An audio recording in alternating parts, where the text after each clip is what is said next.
Okay, today is I'm really excited for today. I kind of stumbled on my words. I've been wanting to interview this group of bocce players from the Ohio area, the Bocce Bros.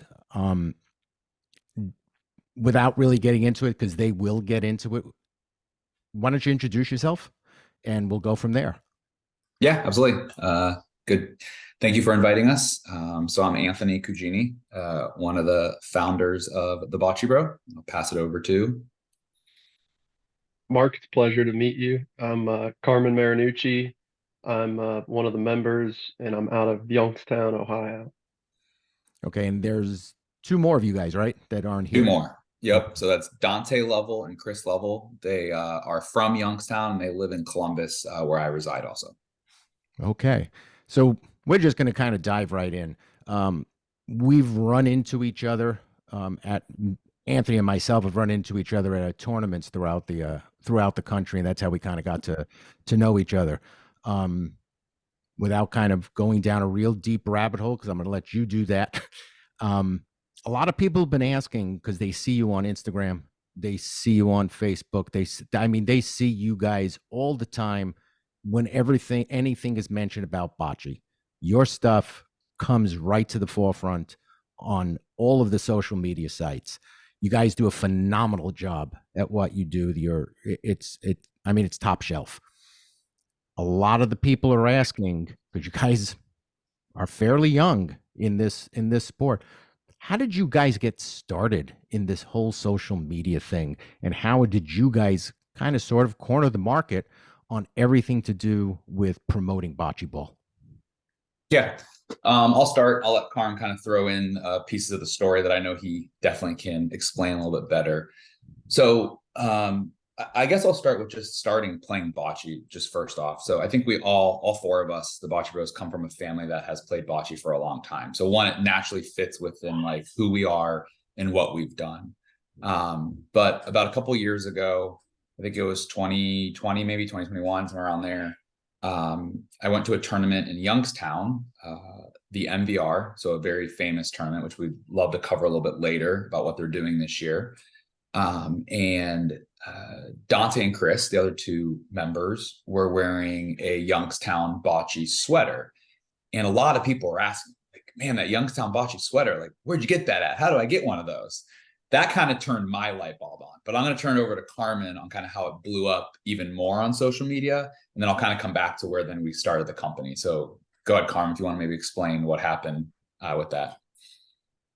Yeah, so in 2020, before COVID, actually, I created the Youngstown Bocce page, and only on Instagram. And I started it because I wanted to feature all of the clubs in Youngstown and all of the players because I was like, this is a really good group of people. There's something really strong going, and nobody on social media talks about it or really knows about it. So I started with, posting about St. Anthony's, Pugentrano Club, just a bunch of little Italian clubs in the area. And then it started to grow. I started to realize bocce's big in New York, Chicago, California, obviously all over the world. And I started getting more followers. And at the same time, this whole thing was going with the Youngstown Bocce sweatshirts. So I took a picture, put it on the Youngstown Bocce page, and in 24 hours, I think there were like 20 people that wanted to order one. So I told these guys, and they had an idea already, and they came to me, and we partnered up basically. Yeah, so we left that tournament, Mark, and I kind of heard Dante and Chris kind of like, "Hey, we got a lot of orders for these. We should just buy them and sell them." And I was like, there's not really a market for bocce apparel, not much, right? And just a simple like city and bocce, I thought would go pretty far when we were all talking together. So we actually all got in a group message and we all were like throwing out names. Like, what should we call this company? I remember Dante's actually the one, I think, if I remember right, throughout the Bocce Bros. And we're like, yeah, that stuck and that felt great. But it wasn't just the apparel, because the other piece I personally knew that was missing was I was going to Cleveland for a long time and it was really hard to find tournaments. It was just on Facebook pages or you had a Google search. bocce tournaments, and I was always curious on like who else is playing and when they are, and how these dates get picked. And so something that I'd like the Bocce Bros to really take credit for is we became that one-stop spot on a website for the United States to list the bocce tournaments, to list that weekend this tournament's happening. And we've really helped kind of unify a lot of the areas to, one, not step on each other so people support each other, but then two, have one spot where everyone can go. So we kind of played it with the apparel is great, we set up that shop, but then we also thought, what else can we do? And we weren't even in the social media aspect, that comes a little bit later, but just those two pieces was kind of how we started. Okay. That's I mean, it's a big task, and I don't know if when we were talking just now, did you say how long it's been that you guys have been doing this? How many years? It's been about 3 years. I think we started October of 2020, if I'm not mistaken. So Correct. you guys have really taken a gigantic leap in 3 years from where you were and where you are today. Because I see how many people follow you. I see Yeah. the amount of people subscribe to whatever you put out on YouTube, and you have a great amount of followers. So for three Yeah. years, that's a real good thumbs up on that. Yeah, we've really tried to organically grow. I mean, really just promoting the sport. And, we've been fortunate to, one, have a heavy presence of bocce in Ohio, but then, Carmen and myself and Dante have traveled to Chicago, into Detroit, into Dallas. And just as we keep meeting people, there's a love of that game across the board. And, one of our mottos of our company is like, we want to promote bocce for the future, and it fits well with I think everyone. And everybody's, like I said, I know I'm probably repeating myself, but it's the truth. Is you guys have really done a really great job in pushing this game forward. Now, I'm not that familiar with Ohio. I kind of Mhm. where Cleveland is and everything. But where are you guys from? Are you guys from the same town, the same city? And how many? Because you see so many of the tournaments. How many different cities in your area have bocce clubs? Yeah, maybe Carmen, you So want to take that one? yeah, I'll take this one. So Anthony, Dante, and Chris are they're in Columbus, which is pretty much in the middle of the state, a little bit southern. I'm in Youngstown, which is halfway between Cleveland and Pittsburgh. And Cleveland has probably the biggest bocce population in all of Ohio and PA, at least that we know of. Cleveland has Wickliffe, which is huge. They have Club Molisani, which is also in Wickliffe. It's also big. They have Ashtabula, which is technically not Cleveland, but it's right on Lake Erie. There's also Cleveland Bocce Club, which is more of a grassroots city kind of feel of bocce. And then there are other places like Mayfield Village. Can't forget about Little Italy, which is a suburb of Cleveland. Little Italy has some of the best bocce players in all of Ohio, and they have a really cool, it's called the Alta House. It's a Okay, cool little Italian club. and that's And in then you come to Cleveland. Youngstown, That's in that's Cleveland, all yeah. Cleveland. Everyone I just named is Cleveland. Then you come down to Youngstown, which is about an hour and 20 minutes southwest or southeast, and you have the MVR, which is an indoor outdoor restaurant with 6 courts. They just put $2.5 million into it. Hmm. It's beautiful, brand new bar. There's a smoke room, cigar room, and then you go down the street and you have two old Italian clubs, and those have indoor bocce. You go to Girard, which is about 15 minutes away. There's two more courts of indoor bocce. And then we also have a place in Youngstown opening up called Lorenzino's, and it's going to be the first synthetic courts in Youngstown, Wow. all indoor in a new building. Then you go over the border. Before I go to Columbus, you go over the border about 30 miles, 20 to 30 miles, and you have Coppell, PA, which has a big Italian population, a lot of bocce players there. And then you go north 10 miles and you're in Newcastle. which has a lot of bocce players. I mean, just in that area, there are so many bocce players and bocce tournaments that you could be busy pretty much every single weekend of the year. And then you go to Columbus, and I'll let Anthony take over Columbus. He knows it best. Yeah. I mean, Columbus, we have two actual true bocce, we'll say, facilities, the Columbus Italian Club and the Abruzzi Club. Mhm. There's 4 covered courts on one and then 3 outdoor courts on another. And then there's 2 or 3 local restaurants that maybe have a court or 2 that we play. So it's not as big in Columbus. So, the reason why you probably see Dante and I and Chris travel a lot more is because Columbus doesn't have the competitiveness like the Northeast Ohio does. And so that's why we travel there. I was actually just looking at a tracker I made, I think a year ago. So out of the 52 weeks, there's 43 weeks that you could have played bocce in this year. This was 2 years ago, which I think now it's even gotten worse. So you probably could play 50 of the 53 if I had to guess.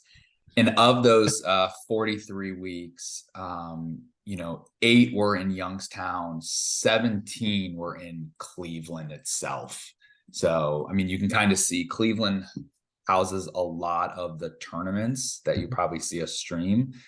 But then what Carmen was saying, Youngstown in the PA area has some pretty heavy hitters that a lot of us attend just because of the notoriety of the tournament itself. So it does seem that your area is definitely a center of bocce for, I guess, the Midwest, because it sounds like you have a lot more than even Illinois does. Yeah, I would say, I think the way I would equate the Chicago area and Illinois area is they probably have a lot of more recreational players that play in the leagues, and they bring a lot more people. They have competitive people, but I think if you look at the competitive people, there's probably more that are in the Northeast Ohio than the Chicago area, from what I see, just based off the number of tournaments we're running. Okay, and you do, once again, that schedule is full, and excuse me, I'm kind of wondering because we want to get out, we want to travel a little bit more, go to different cities, introduce ourselves. Um, it sounds like which would be the Yeah, tournament? the best tournament to go to. Yeah, I mean, for the most bang for our buck. I mean, we still have to get on the plane and go from But Southern California to the Ohio area. yeah, Right. so I'm gonna be selfish here, and I'm gonna say, we as the Bocce Bros, because we travel, understand what it's like to go to a tournament that you can go 2 and out. And a lot of the tournaments in this area are 2 and out.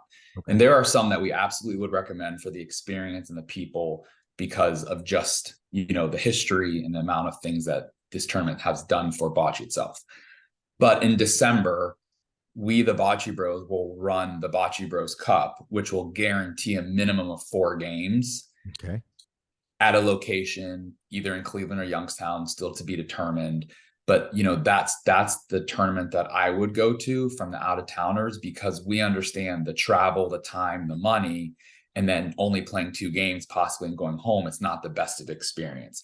But coming somewhere where you're guaranteed 4 games, and then you go into either a gold or silver, a little bit of what we were talking about before, just gives that sense of this is worth my time. Okay. From that perspective. And to be honest, we haven't had that type of tournament in the Ohio area because we've been lucky to have so many players in this area. Okay. And there's no need to worry about that travel. But because we know more people want to come from New York, Chicago, Texas, California, I mean, you name it, Florida, we've gotten a lot of requests to say hey, we want to come, but we want to come with a little bit more of a purpose than 2 games. So we're going to help kind of bridge that gap. And I know us here in Southern California, we don't have any big tournaments like that coming up. We have, a lot of the local ones, a few up north, but down here in Southern California, we don't have. So, we've decided in February, it'll be February 3rd or 4th or February 2nd and 3rd. We're not sure what it's going to be. It's going to be a 2-day, 24-team tournament that we're going to hold here in Huntington Beach. Okay. So the thing is, it's February. It's probably a 72 degrees. So it'll be outside. We're going to try to do the best. We're going to try to do as best we can to make it, the most bang for your buck. We'll probably do the round robin Yeah. into a double elimination. So we're going to start that. I would like to kind of put that on your guys' calendar Yeah, events. absolutely. But I know you guys got a tournament coming up this weekend, correct? We do. We do. And so this weekend is the Wycliffe tournament. I think, Carm, how many teams are in that? There's either 104 or 106, and it's the biggest tournament, um, pretty much the biggest tournament in the tri-state area, and it might be bigger than Rome, I believe. And Rome, you're talking about the World Series? Yeah, Okay. Rome, New York World Series. They're very close as far as size, but it Okay. is a big tournament. And if I were to recommend a double elimination tournament, I usually recommend the Wycliffe Cleveland Challenge Cup or the Carmstrong in Youngstown, but that's a little selfish because that's my home club. Okay.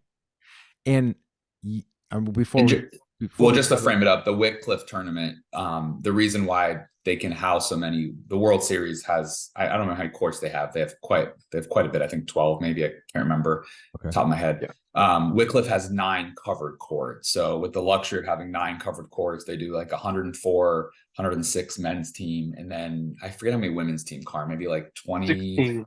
16, a 16 women's team. So really they're running 120 teams this weekend, starting Friday, finishing Sunday. Okay. Wow. But I remember we said something. What's the payout for the Wycliffe one? So the Wycliffe is, I was doing some research before. They're guaranteeing $25,000 in prize money. So I don't know the breakdown between, first, second, and third, but they're paying out a nice chunk for this tournament. I mean, like we said, it being for double elimination to go that far to win a good chunk of change, that might be, enticing. But for the first time ever, MBR, yeah. the one in September, Carm, is offering 10K to first place winner. Wow, And there's another one. that's a big one. And part of it is to try and kick off the new facility, which is 6 covered courts that also have garage doors that open up to give it an outdoor atmosphere. Oh, okay. Well, that's kind of cool. and they filled out at 100 teams or 80 teams. What was it? 100. Yep. We are sold out as of last week.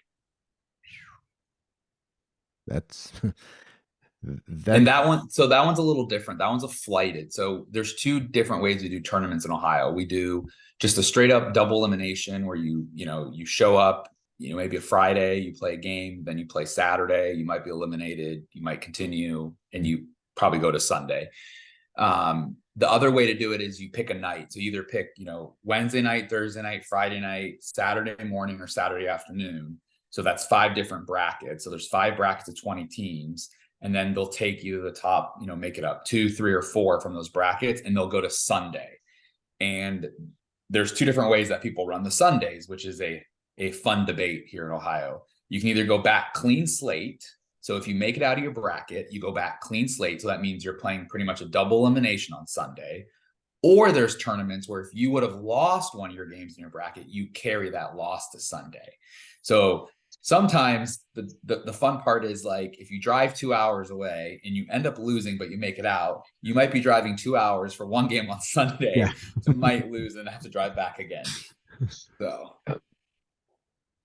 So once again, a lot of tournaments, a lot coming up for you guys. Question for you. So I watched some of your videos, and this is one thing that I've been asked by a few of my teammates. Do you guys play the live backboard or the dead backboard?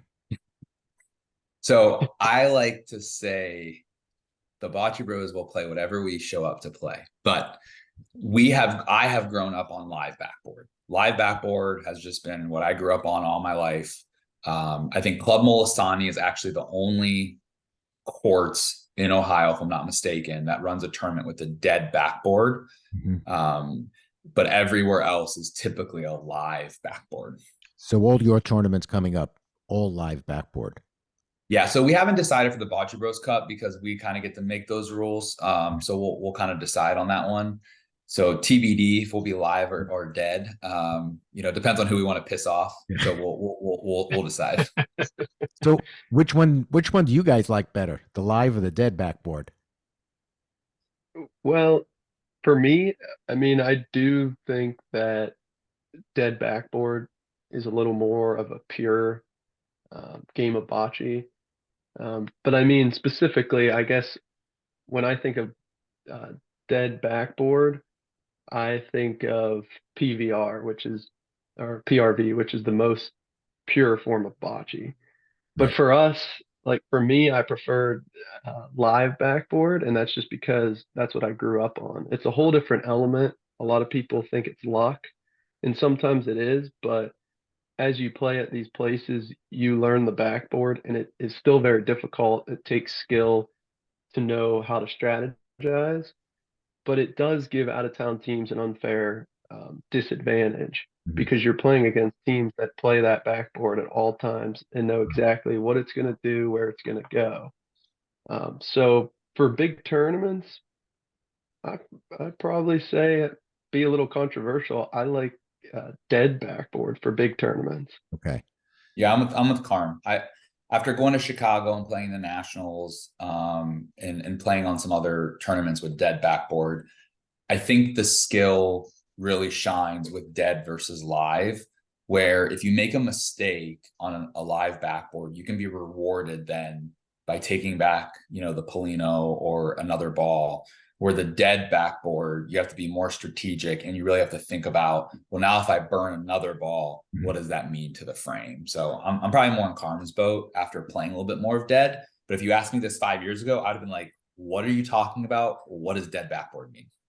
Yeah, because everybody out here plays the dead backboard, and we've heard about some stories about people coming to your guys' Yeah, tournament and being surprised about balls the not live. be Yeah. dead. Yeah, yeah. So that was just a question I had to definitely ask. Which one you guys enjoy more about that. So it is what it is. Um, so you guys are, how many of you are going to Dallas? Because I think that's the next time we're all going to meet up is in Dallas. The Bocce Bros, all four founding members will be That's at excellent. Dallas together Okay, that is excellent. for the first time. Is anybody else coming from your area to Dallas? Yeah, I think a lot of the teams that were there last year are coming back. So I Okay, know the good. Kentucky team's coming back. I know Catullo and I think Capogrecos are coming back. Romeos are coming back from Youngstown. I think a lot of the same people are coming back because they just enjoyed it so much. It was such Yeah, a it greatly was. run tournament. It Probably one of the top tournaments I've ever been to. Yeah, I tell you what, I've Yeah. only been playing, a number of years, probably not, I haven't been playing as long as you guys have, gone to tournaments, and that one just, I mean, I'm still kind of taken aback about how much you got for what you paid for. Yeah. Right. Yeah. And it was, I mean, the weather was horrible that weekend, but everybody was inside. It was just, I mean, it was just too much fun. It was, Yeah. Shout out to Big E for yeah, doing such a he great did job. a phenomenal job. So, is there anything that you guys got coming up in the works business wise that you want to kind of maybe promote, talk about? And Yeah, I mean, George. I think for those that don't know us, I mean, one of our things has always been to promote the game of bocce and how do we kind of continue to show what it's about and really highlight these tournaments that everyone goes to. So there's a couple things that we've been working on. So one, we've secured actually a sponsor this year, so I'd like to call them out, Watertight Roofing Solutions, for being one of our major sponsors. That's allowing us to continue to buy equipment and to continue to stream, which is really helpful because one, how many thank yous we get with like, hey, I couldn't be there, but I'm so happy to see my son, my cousin, my daughter, my friend. Like, it's awesome to be able to provide that to people, but then it's awesome to see new people join because they're seeing it, right? Like, to know that they've watched our videos and like, oh my gosh, that tournament's looks fun, I want to go to that next year. And tournaments are selling out within minutes now. I'd like to take a little bit of credit just for highlighting some of that, right? It might not be all of us, but we've helped kind of show that light of how fun it is Right. from that perspective.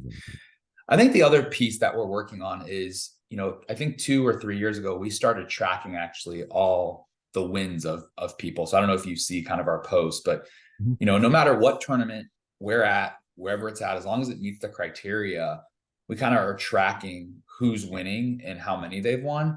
And it's not to say like, this person's the best, but it's more to have that history of like, hey, remember 3 years ago, these were the top guys and they were winning like, what's going on with them? Why aren't they winning anymore? They change teams. It's kind of cool to see how people fluctuate, move. Is someone consistent over the years? Is someone not? And I say that because we always hear these stories of the past of like these teams that like, oh, this guy won the three majors in 1 year, but like nothing's documented. No one's like out there unless you go find each trophy and you go to each club. No one has that.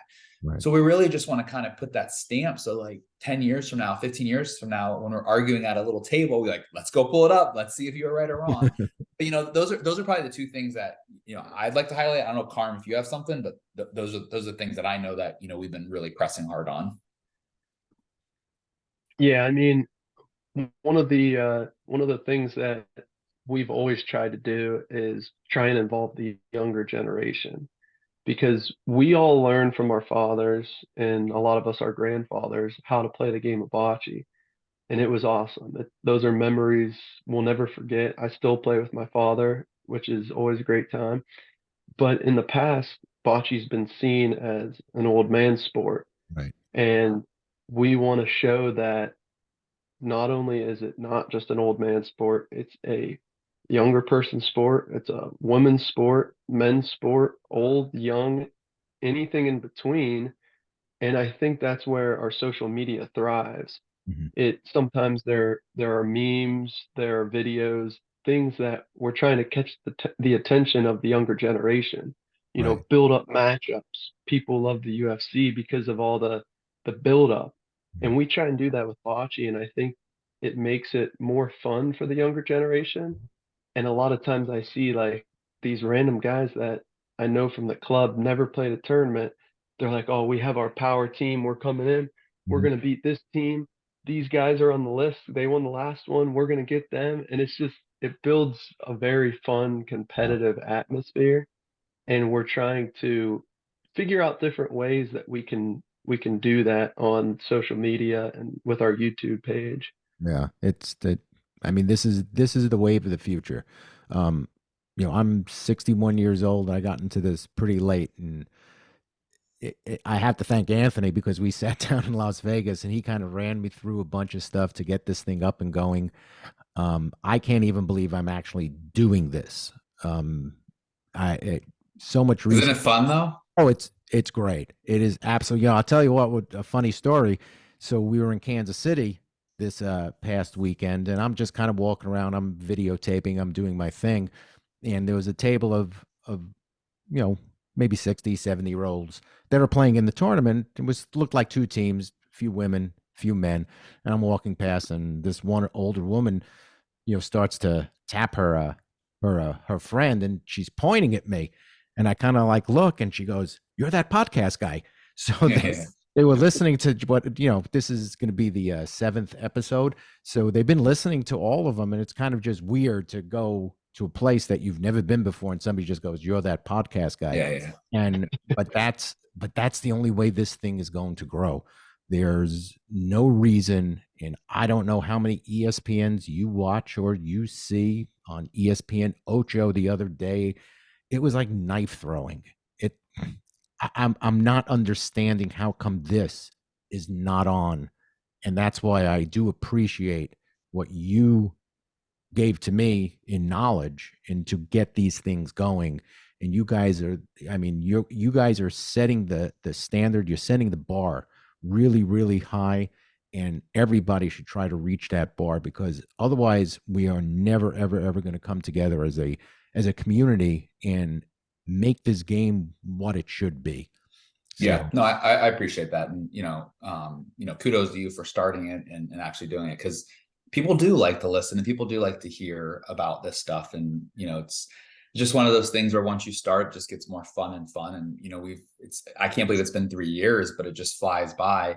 And I would say, we're happy that we're seeing other pockets spin up. I mean, there are other organizations that are starting to do videoing and streaming and podcast and a little bit of apparel, but that's good. That's healthy competition, or and it's not a competition, it's just healthy growing of this sport.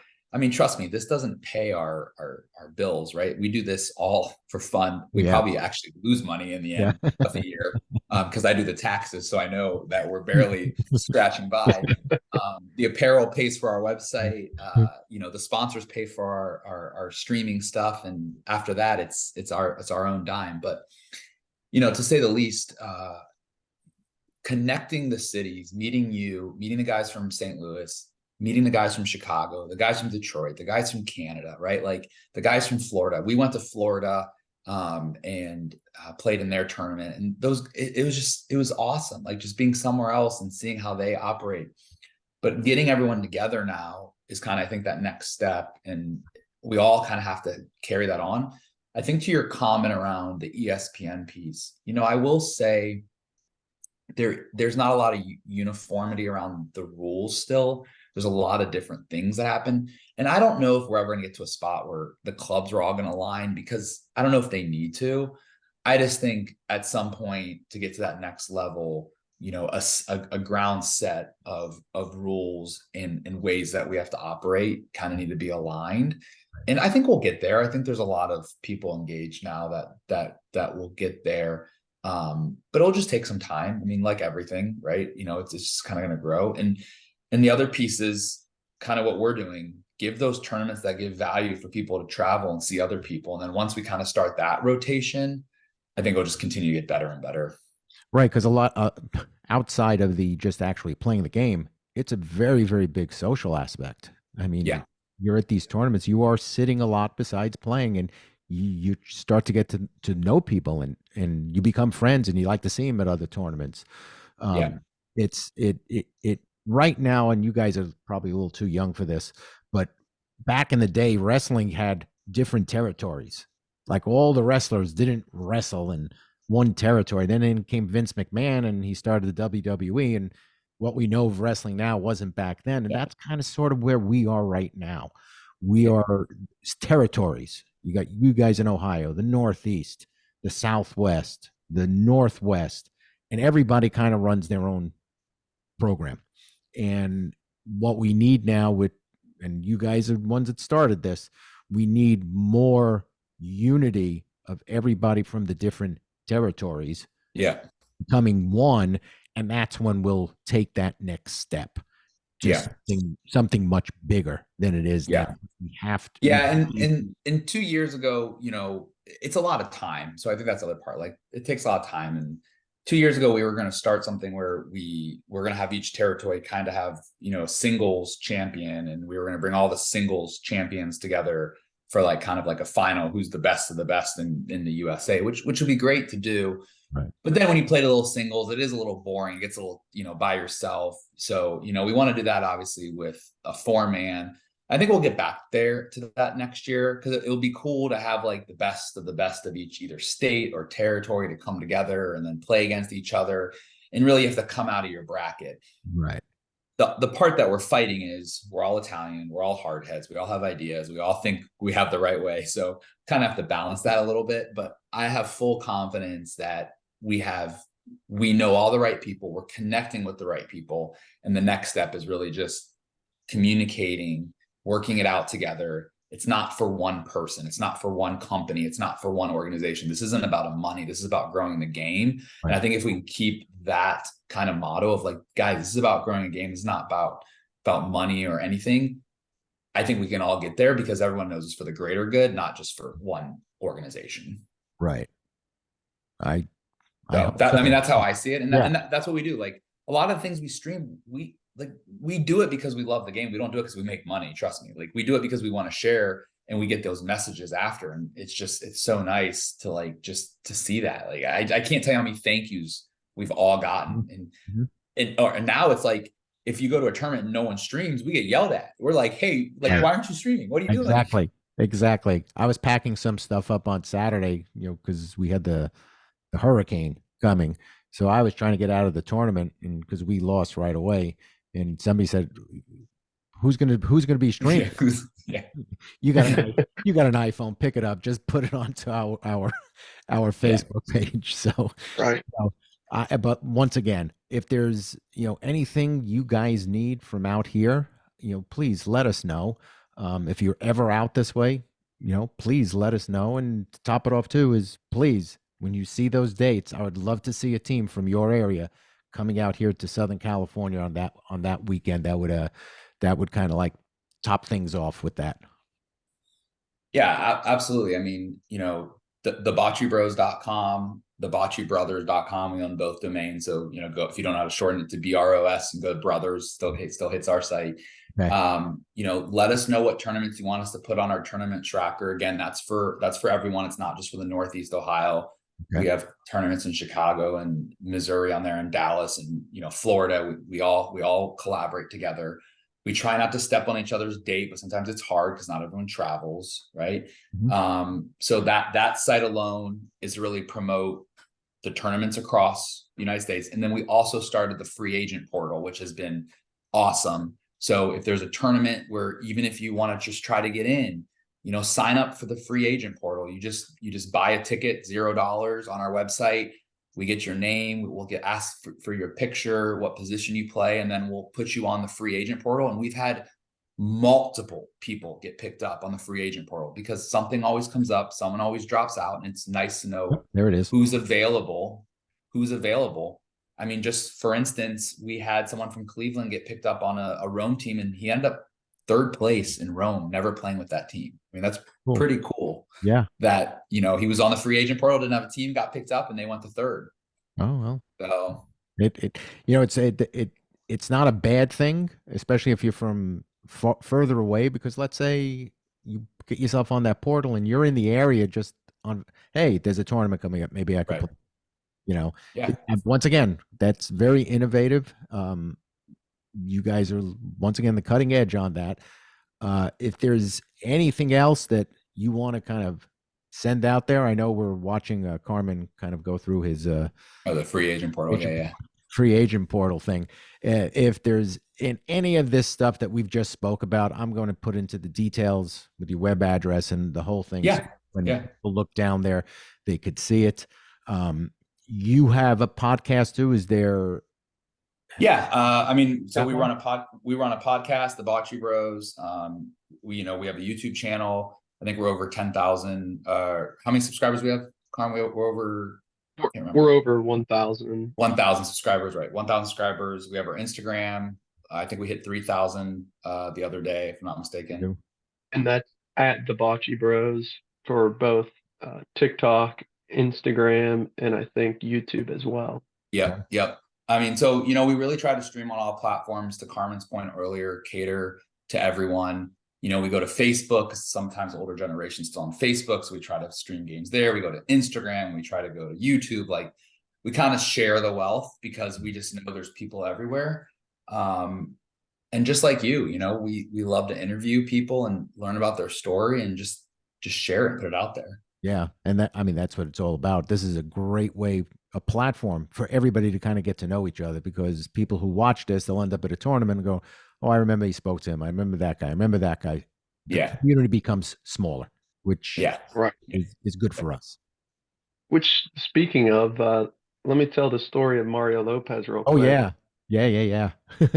Can't forget that. So as I was building the Youngstown Bocce page, and then it turned into switching over to the Bocce Bros page, we had all kind of followers from all over the country. And we had a guy named Rodney Rinks, and he was all over the page, liking everything, commenting. Come to look him up, and he's Mario Lopez's hairdresser, good friend, and he's a director of some films. And of course, he's out in LA. So we started reaching out to Rodney, and I'm messaging him all the time about bocce, whatever. And then eventually he says, hey, Mario really likes your stuff. And we're like, no way. So we send them 2 Youngstown Bocce sweatshirts embroidered, and we wrote a letter. And at the time, it was about Youngstown. It had the Vindicator headline, which is our famous newspaper. It was in Goodfellas. Okay.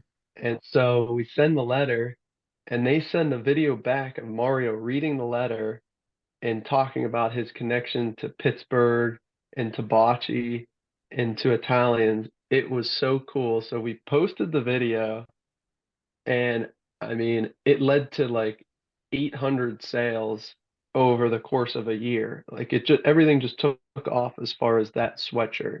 Okay. And if you go to any bocce facility in Youngstown, even in the winter or even in the summer, you're gonna see a Youngstown bocce t-shirt, sweatshirt, hoodie, something Pal. at every single location. Wow. Every single location. Did it? I would say the coolest thing, Mark, is when you go to a tournament and you don't know someone and they're wearing anything that says city and the bocce and the flag. Like it's so cool to see that. I don't know who they are. They probably bought it on their website, and they're just promoting it because they Right. just like that. Like it's so cool to see that, right? Right. And it seemed like you got a big rush of the bags from Kansas City I did. I did. because when I walked in, I'm like, holy cow, look at all we're all have the same bags. Yeah. Yep. Yeah. We had some Bocce Bros bag out there. Yeah, Yeah. it was kind of neat. Yeah. Um, you know, once again, thank you very much for making time. It's So we have a question for you. So right as ahead. if Go you ahead. were on our podcast, we Okay. like to always ask one question. Okay. What is your favorite memory in bocce? Well, since I haven't been playing that long, my favorite memory is, I mean, it has to be the Dallas tournament. Winning the Dallas tournament. I think that whole entire Dallas tournament, Nice. it we came out of nowhere on that one. We definitely did. It took us the 3 days to finally get on a roll, and when we did get on a roll, it seemed like we just weren't going to stop. And I was just so ecstatic when we won it, and that's why that will go down as my favorite memory. So That's awesome. yeah. For right now, you have many years still to play. Oh yeah, still many years, and that's what's so nice. I'm retired. I don't have to kind of go to work, so I could either go to the bocce court or not go to the bocce court. But most of the time, I go to the bocce court. Nice. It's really cool. But once again, thank you very, very much for taking time out. I know it's late back there. The 3 hour difference.